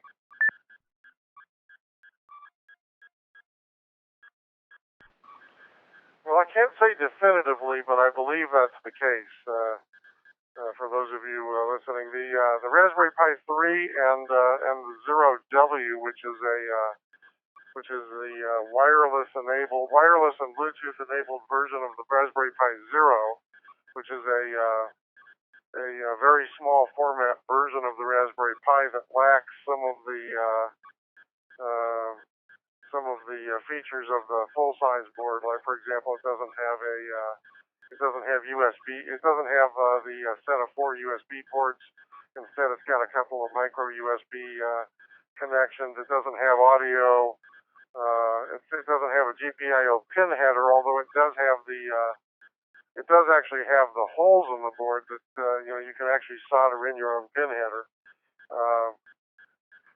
And anyway, yes, Don, I believe the differences between the Zero W and the Pi 3 really boil down to the reduced set of hardware devices, but they do share the Bluetooth and the Wi-Fi in common, and they use the same chipset, and so it would be a surprise to me anyway to find out that they did it differently.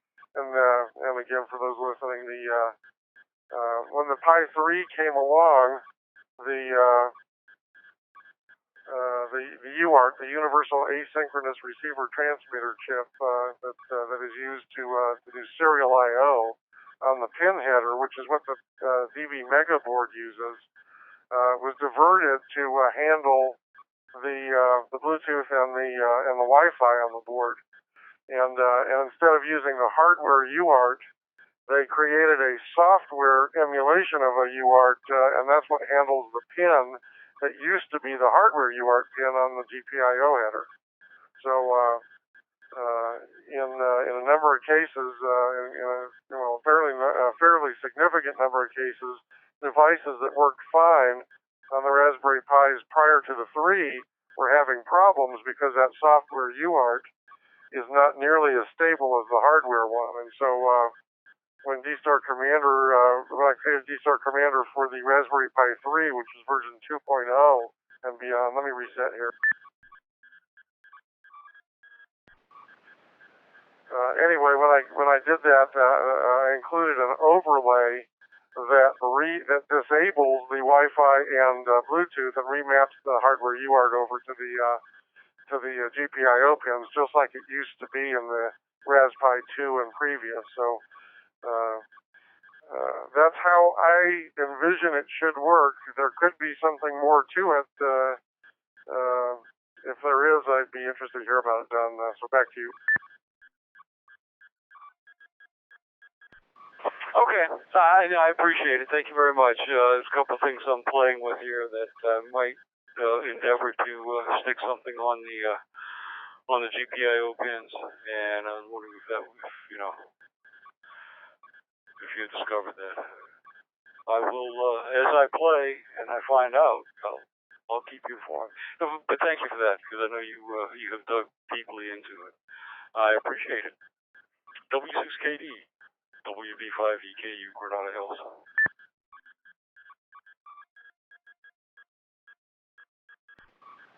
Okay, Don, thanks for the question. And let's see, David, W4GMI, go ahead. Okay, I'm using IP Scan 24, which scans for a IP address, and I'm trying to get one off of a dongle on my Raspberry Pi, and it brings up everything else but that. Would you say I may have a bad dongle or what? W4GMI.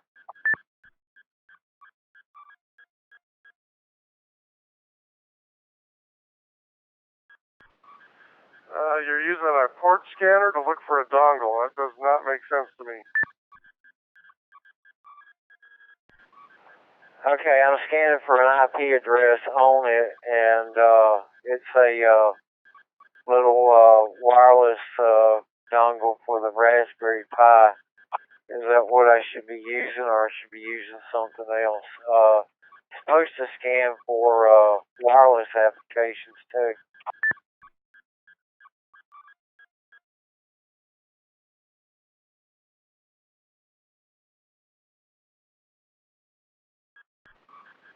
Okay. Yeah, I'm lost on that one. I'm not sure what type of scanner you're using and what you're looking for exactly. If you have you're talking about a Raspberry Pi with a Wi-Fi dongle in it? You're looking to see what its IP address is? That is correct. I'm using IP Scan 24. It's supposed to scan for an IP address. And I'm getting everything else in the house but it's flashing and everything. So any suggestions over?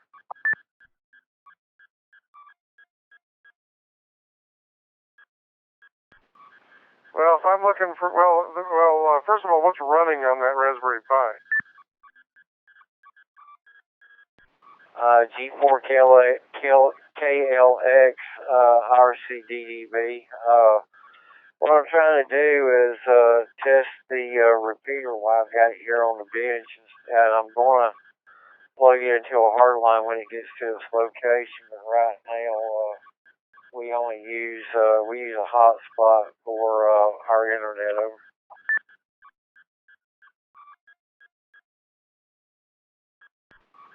Yeah, you could try looking in your router at the connected devices. Just pull up your router's your router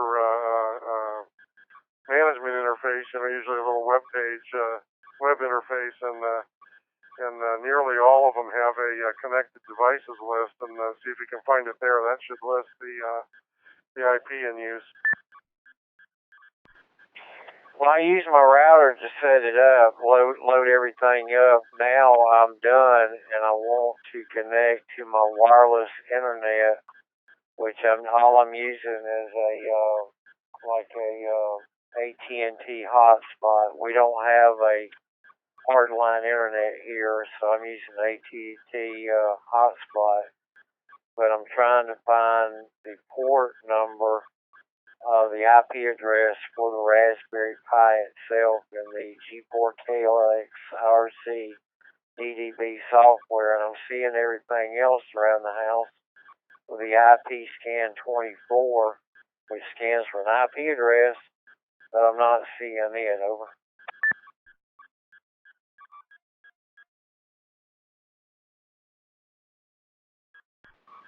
Well, I can't help any further. Anybody else have any ideas? Please key up.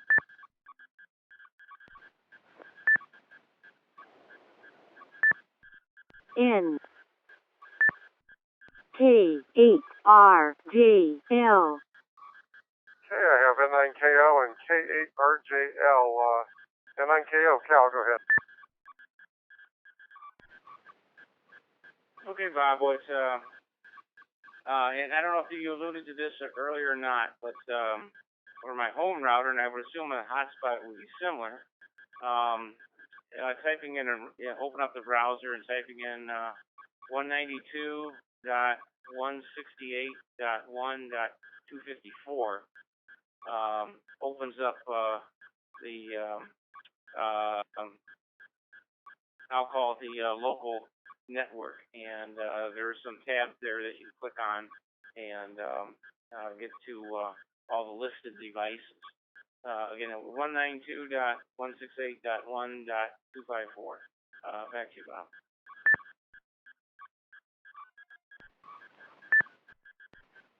Okay, you went R2D2 on my end. What was the IP address again? Okay, repeating. 192.168.1.254. Again, 192.168.1.254. And you may need to put an HTTP :/ in front of it. Back to you. Okay, can I have to do that on the computer itself, and can I do it in the so I can't do it in the VNC and open up, right?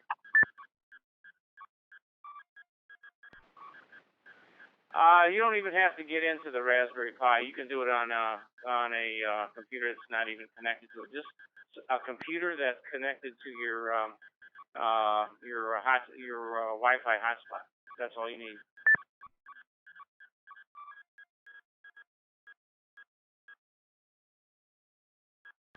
Okay, 192.168.1 and the last, say again.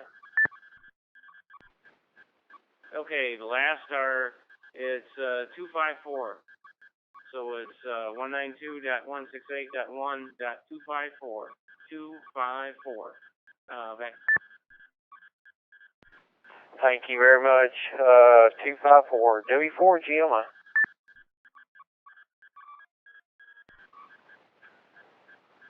Okay, David, I think that's probably something unique to Cal's internet, though. I've never seen that before on, 3 or 4 different routers that I've used in the last few years, but it can't hurt to try. Anyway, let's see, I'm losing my mind here.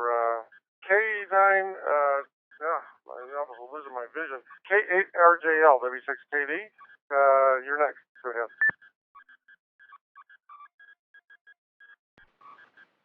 Okay, Bob, just wanted to throw this out there. Maybe I missed the step, but has this gentleman actually connected to his hotspot wirelessly yet? It needs that connection first, and it sounds like maybe that's what he's trying to do. You gotta be connected to your Wi-Fi first before you can figure out what IP address it is. So I was just wondering if that had been done yet. It didn't sound like maybe that step had been taken yet. Back to you, Bob.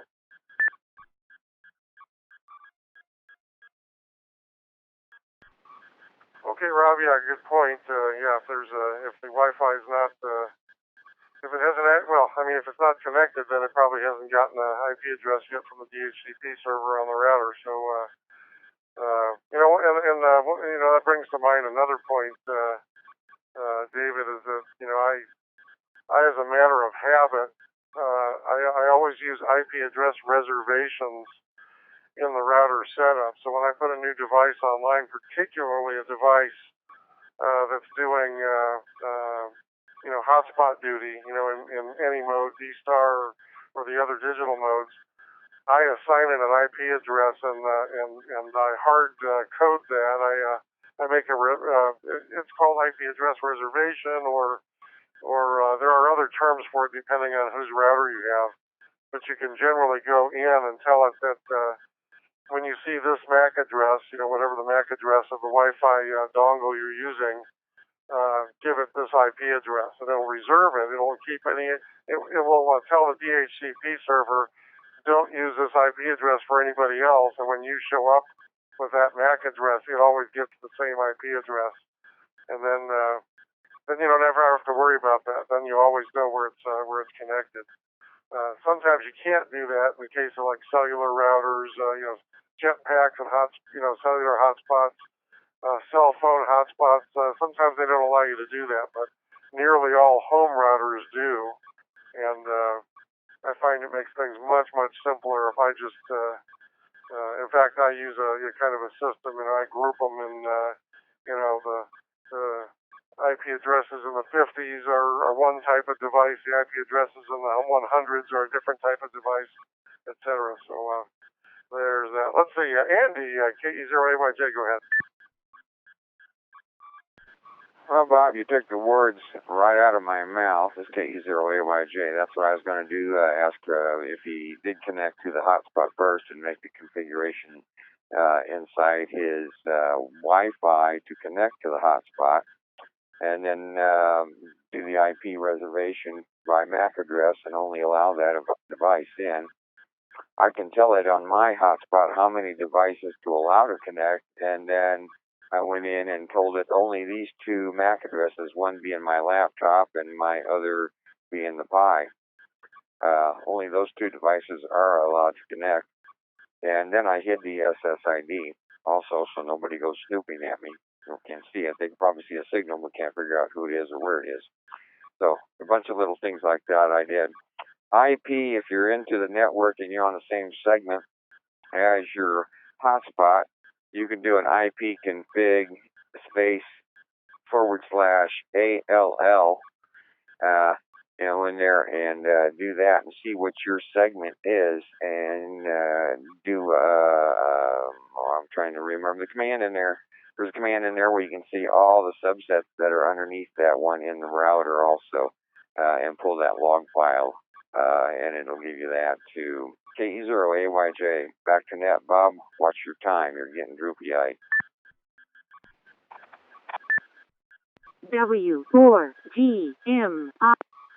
Okay, Andy, thanks for that. Andy, I'm sorry, I keep calling you Andy. Sorry about that, David. Go ahead. Okay, this is a cellular hotspot, and I'm having to do all kind of freaky things, but maybe if I pull up the IP address on the hotspot itself, then I can go in and look and see what's going on with that. But anyway, maybe let me into a dashboard for that, and I'll go in and look. But it's a AT&T phone. It's actually AT&T phone that we have unlimited internet, and that's what I use here at home. But where we're going, I'll use a dedicated IP address there, and I'll have that set up where it'll only see that IP address. But anyway, thanks, guys. W4GMI. Good stuff. Good stuff.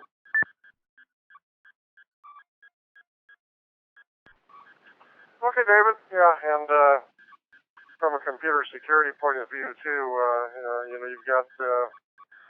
you've got encryption, which scrambles the data that's going across your Wi-Fi links. But encryption doesn't keep somebody from necessarily from being able to connect in. That MAC address enumeration, where you hard code MAC addresses to to a particular IP address, usually comes part and parcel with the ability to lock out any devices that are any Wi-Fi devices, wireless devices that don't have a recognized listed MAC address. And so that's another level of security that it doesn't even allow. It won't even talk to the device if the MAC address of the wireless adapter is not recognized. Then that keeps. That's just another piece of the security in addition to encryption. So, okay, well, my time's about up here. So I will say thank you to everybody who participated in tonight's roundtable. We'll be back same time, same bat station next week, 8 o'clock Pacific time, on the constellation of X reflectors, XRF 002, 310, 555, and 212, the alpha module on all four. And And as Mike said, if you're prone to popping in late because you're used to just sort of skipping the formalities at the beginning of the event, you might not want to do that in the future because we're going to spin it up a little bit faster, a little bit less pomp and circumstance at the beginning, and get right into the meat of things so that we can just get rolling right away. The net, of course, is broadcast on Broadcastify, and then the podcast will be up probably later tonight. Thanks to Ming for that. And the links to both Broadcastify feed and the podcast are on the at the very top of the shout, or I'm sorry, not the shout box, but the D-Star Roundtable forum at roundtable.tech. So for those of you who have tuned in late, or maybe who have gone to sleep, you can certainly catch the whatever you missed there on the reset. And thanks to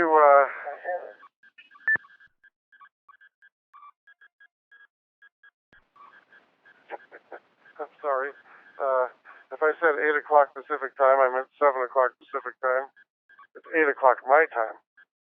I'm in Mountain Time. Anyway, so a big thanks to the folks that make the net possible, to Mike N6HKH, the net control. Hope he's feeling better. To the folks that keep the systems running that the roundtable runs on, including John K6KD, Don WP5EKU, and our podcast master Ming AK6MYS, and the Broadcastify guy Brian WA6JFK. So thanks to everybody who helps make it happen, and of course thanks to everybody who participates, asks questions, provides answers, gives discussion. Without you, the net would be well, it wouldn't be. So with that, I'll say 73 and good night. See you next week. W6KD.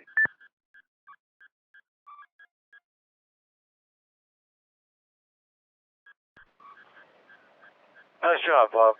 Thank you for W6K.